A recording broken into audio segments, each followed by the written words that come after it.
Tahukah kamu bahwa jerawat juga bisa disebabkan oleh jamur sehingga disebut dengan fungal akne?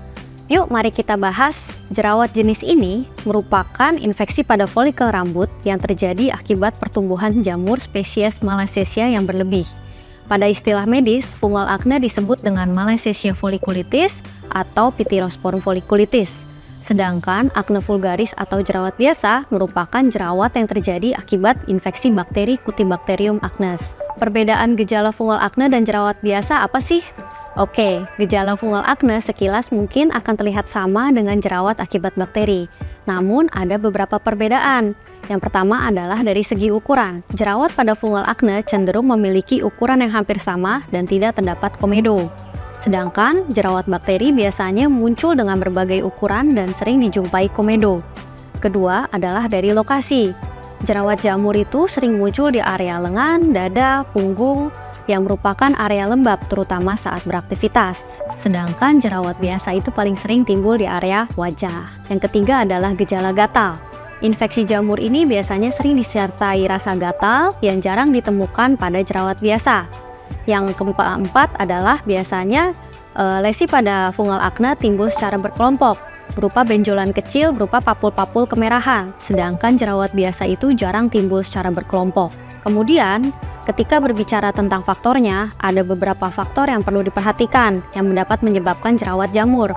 Yang pertama adalah kondisi lembab. Berada di cuaca yang panas disertai aktivitas berlebih, misalnya berolahraga, itu dapat memicu pertumbuhan jerawat jamur. Yang kedua adalah obat-obatan. Penggunaan obat-obatan seperti antibiotik atau steroid dalam kurun waktu yang lama dapat menyebabkan penurunan jumlah bakteri pada kulit sehingga menyebabkan pertumbuhan jamur berlebih. Yang ketiga adalah faktor kebersihan kulit. Kebiasaan mandi kurang dari 2 kali sehari, terutama bila sering berolahraga, dapat memicu pertumbuhan jerawat jamur. Yang keempat adalah menggunakan pakaian ketat.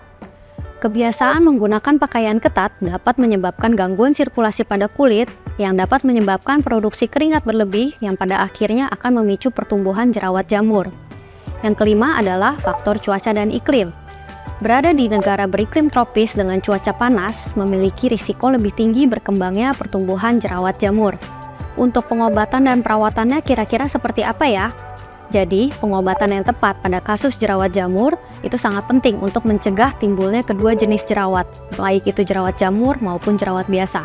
Seringkali kedua jenis jerawat ini dapat ditemukan pada orang yang sama, sehingga pengenalan jenis jerawat itu sangatlah penting.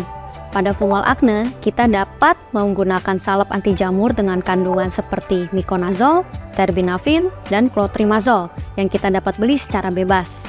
Sedangkan pada jerawat biasa, kita dapat menggunakan obat-obatan krim dengan kandungan seperti golongan retinoid seperti retinoin dan adapalen.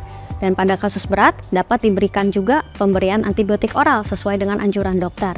Untuk mencegah timbulnya jerawat jamur, menjaga kebersihan kulit itu sangatlah penting dengan memperhatikan kebiasaan seperti hindari pemakai pakaian yang terlalu ketat untuk waktu yang lama. Yang kedua, mandi dan ganti pakaian segera setelah berolahraga ataupun beraktivitas yang memicu keringat.